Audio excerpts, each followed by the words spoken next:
Welcome to Chai with Molly, a show where we celebrate diversity the Canadian way. I'm your host, and I have been looking so much forward to seeing you. We have an amazing show in store for you, so stay with us.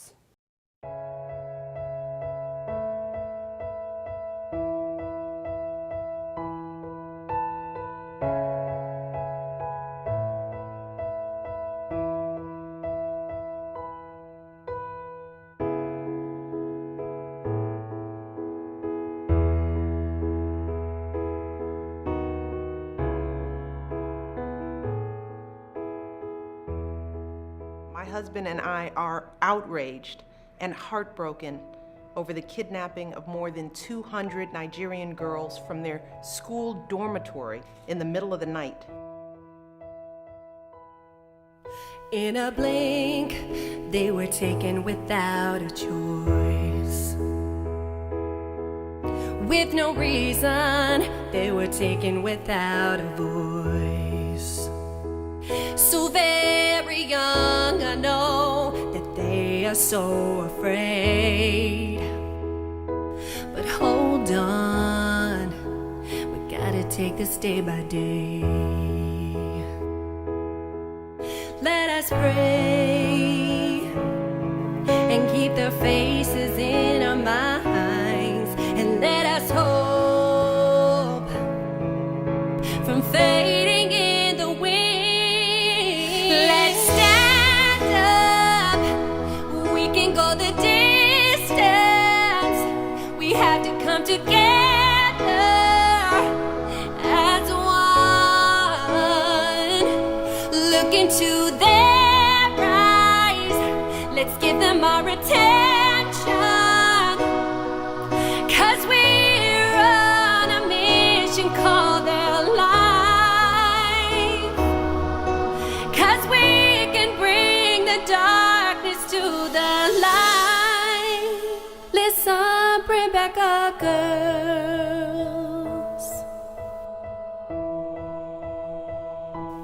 Bring back our girls.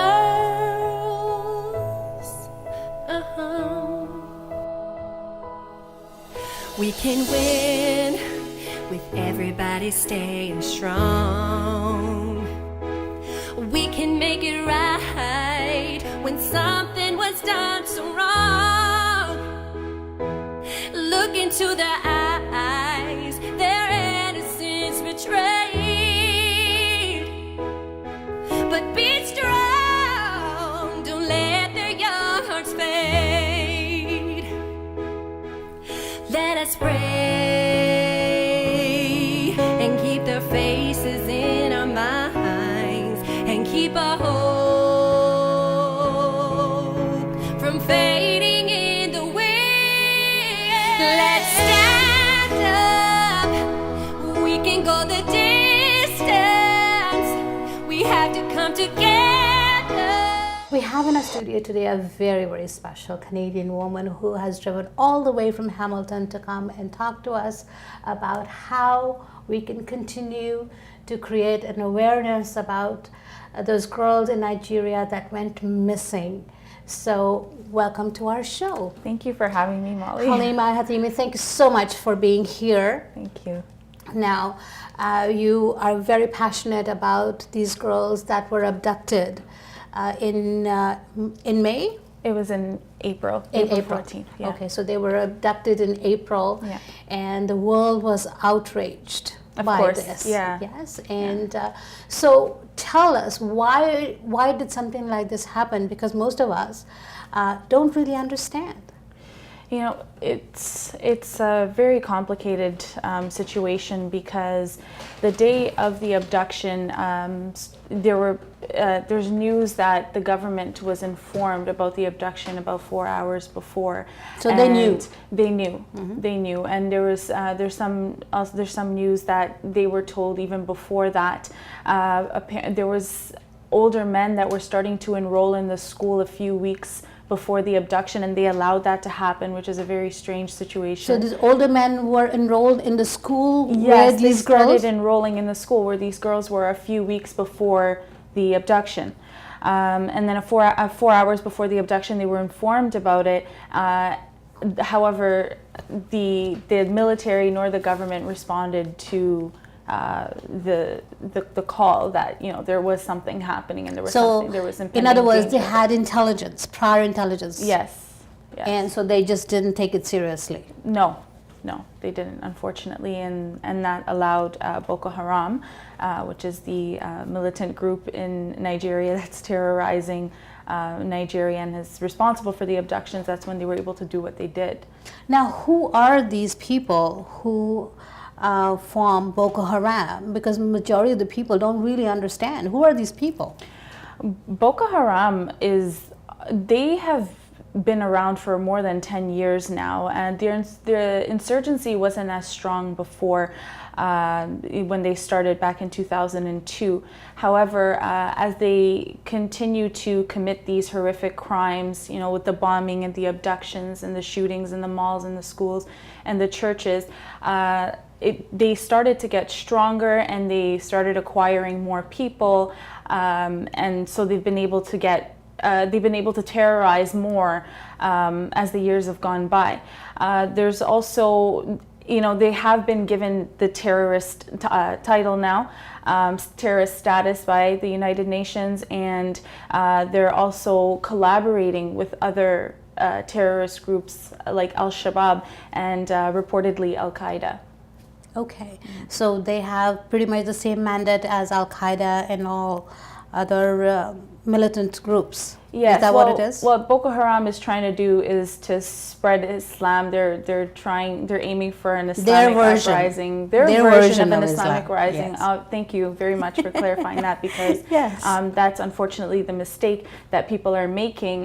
They think that this is something that Muslims or Islam teaches and that Muslims condone, which is really not the case. So it's important that we're able to differentiate that. Okay, and now these girls that were abducted, right? And there was an outrage pretty much all over the world. Yes, right? certainly. Yeah. And then President Goodluck Jonathan, he promised at that time that he was going to do something decisive. Why has he not been able to bring these people to justice, number one, and number two, bring back these girls?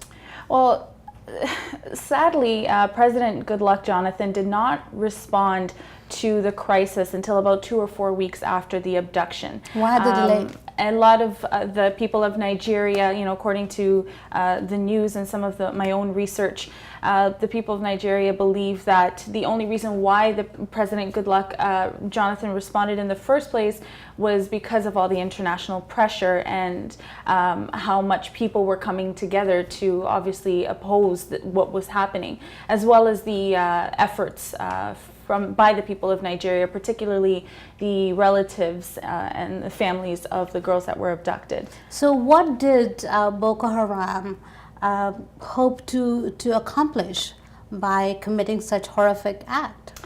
Boko Haram is trying to negotiate for some of their prisoners to be released in place of the girls, and President Goodluck Jonathan does not want to release them. He believes that there's no negotiating with terrorists. Yes, which because once you is begin, understandable. Yeah, you set the wrong precedent. Exactly, right? And then you give them the power, right? So there has to be another way of doing it. But unfortunately, he's not communicating that effectively with the people of in Nigeria, and they're starting to believe that unfortunately their military forces are incompetent. Which is not true. Which is not true, absolutely not. But this is what they're starting to believe, and that's why they're taking it upon themselves to form these vigilante groups and take matters into their own hands, which can be very dangerous. And because there's that disconnect between the government and the military and the people, it makes it harder now to facilitate the recovery efforts and to bring these girls back. Wow. Yeah. Okay. Now.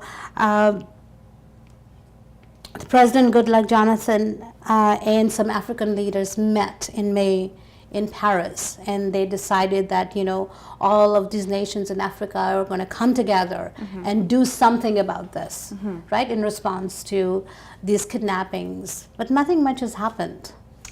Why is that? Yeah, it's really hard to say because our political leaders in Africa are assuring us that they're doing the best that they can, and that they're taking the aid from from whoever's offering it, in order to find these girls and in order to weaken Boko Haram, so they're not and to disarm them, so they're not able to continue terrorizing and committing these crimes.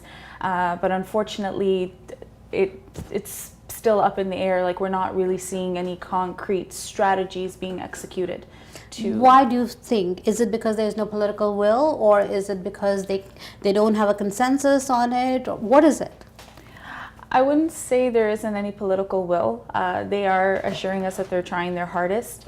I think a lot of it has to do with the fact that there's a lot happening behind the scenes that we don't know about. Okay. Boko Haram is collaborating with other very strong terrorist groups like Al-Qaeda and Al-Shabaab, and so it's very difficult to discern why, unfortunately, they're unable to really react and to react effectively and to bring the girls back, and obviously to stop Boko Haram. So it's a very embarrassing situation. It is very embarrassing for a nation like Nigeria, Yes. because it's one of those progressive and powerful nations in the Exactly. continent of Africa. Good economy Good for economy. the most part. Yeah. Yes, and the outrage has come from people like Michelle Obama, Malala Yousaf, and few other very powerful. Even Angelina Jolie has been voicing her concerns, and of course, women like you are keeping this cause alive. Yeah. So why the delay, though? Why still so much of a lack of action as it is perceived by the majority of people living outside? Maybe there are circumstances that we don't understand.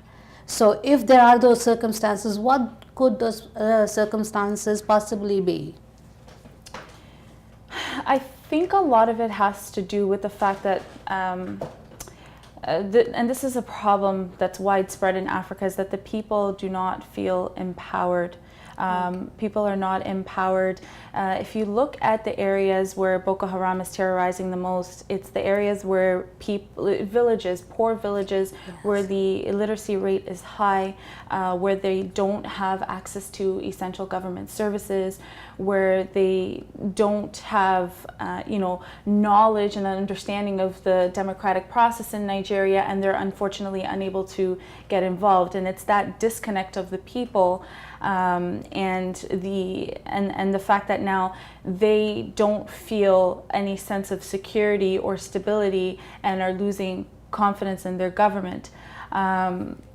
So I think a lot of it has to do with the fact that the people there are not feeling empowered, because it's not only the government it's not only up to the government to respond, it's up to everybody. It's a collaborative process, right? But what could these people possibly do?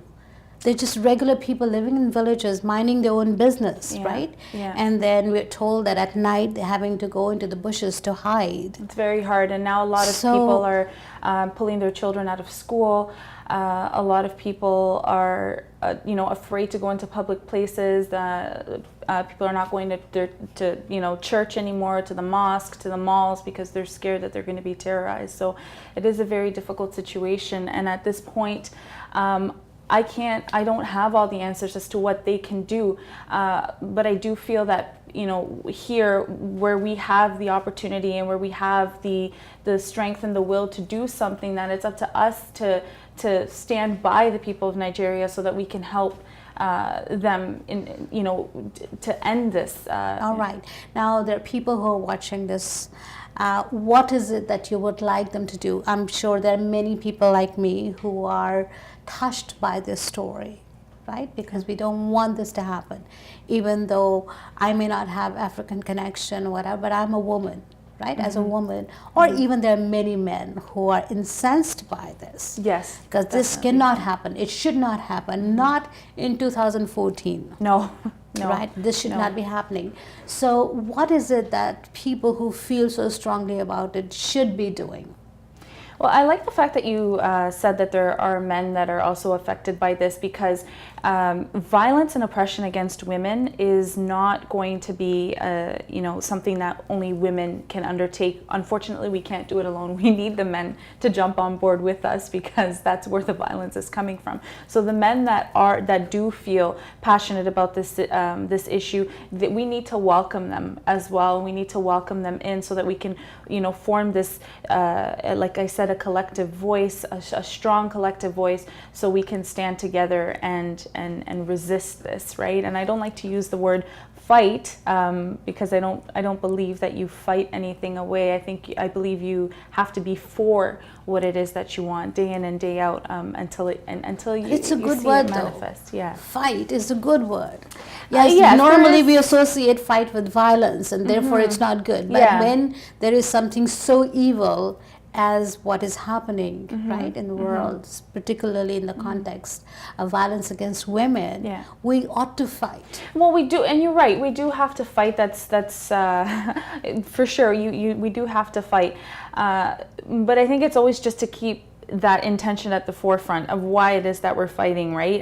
We do have to feel angry. We do have to feel passionate. But it's important how we channel that passion and that anger in a positive direction. In a positive direction, so not that become we can, a vigilante. Exactly, so that we can, so that we can develop tangible solutions to the problems that we're having right now. Yes. And another thing that we're doing, we just finished organizing the benefit concert, African Women Acting. We organized the benefit concert on June 20th, and it was a very beautiful turnout, great experience. So that's one way to keep it alive, to keep the conversation alive, to continue to raise awareness about the issue, because a lot of people can be misinformed, right? There's so many different voices and news chatter everywhere, right? So it's hard to discern what information is accurate and what's not. So coming out to events like this, sincere, genuine events, is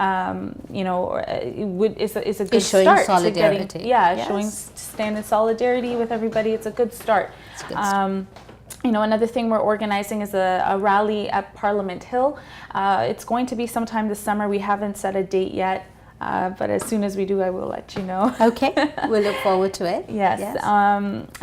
Just like to tell everybody to, continue to, like I said, sign petitions, get involved in these community, events and initiatives, not just for Bring Back Our Girls, but just for women all over the world, right? This is, it's a good start, but we're hoping that this spreads into, something very strong and beautiful, so that we can, finally put an end to this battle that we've been fighting for just far too long. It's about time.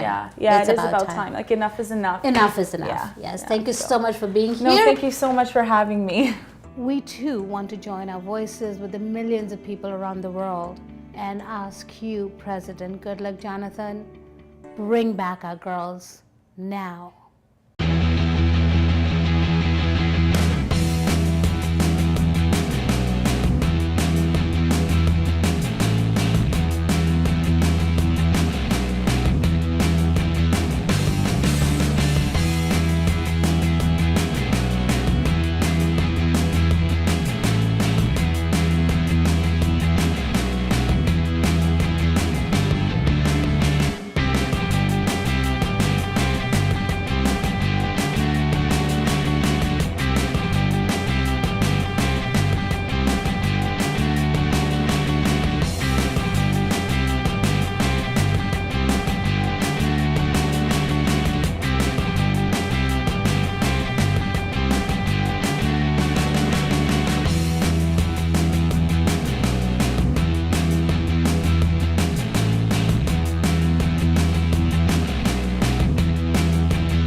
The real estate market has gone up 7.5% since last year.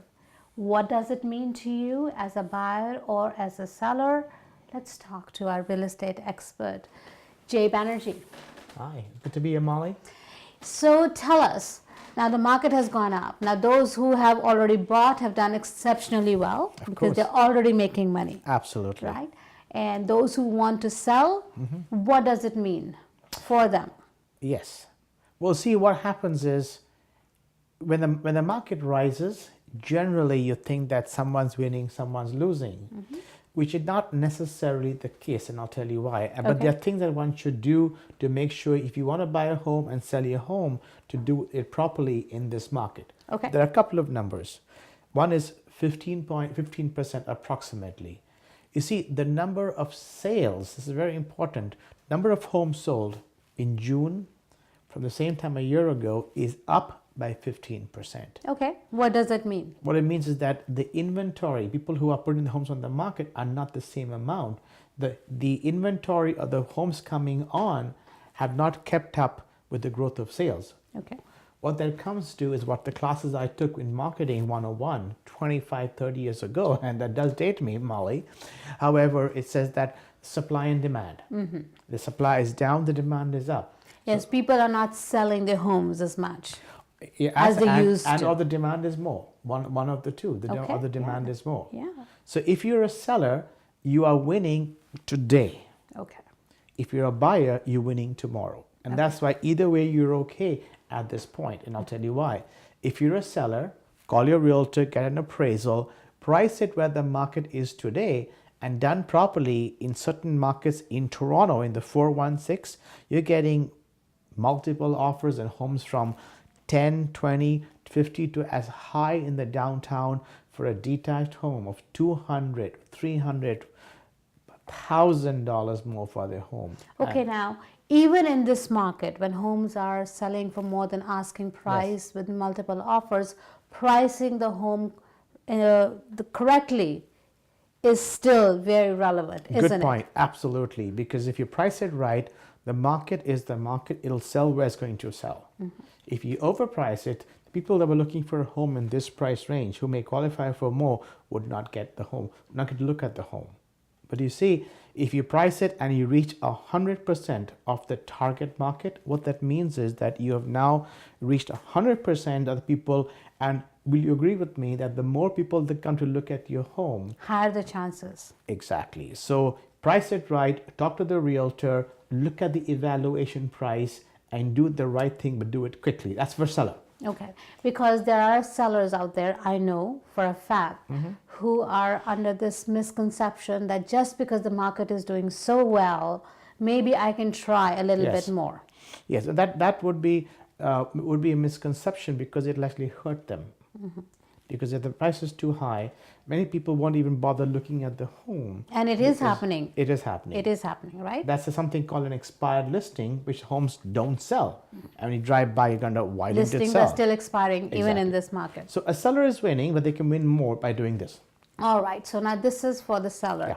Now let's talk from a buyer's point of view. Yes. This can be very challenging, Yes, it can. almost It can. almost scary. Yeah.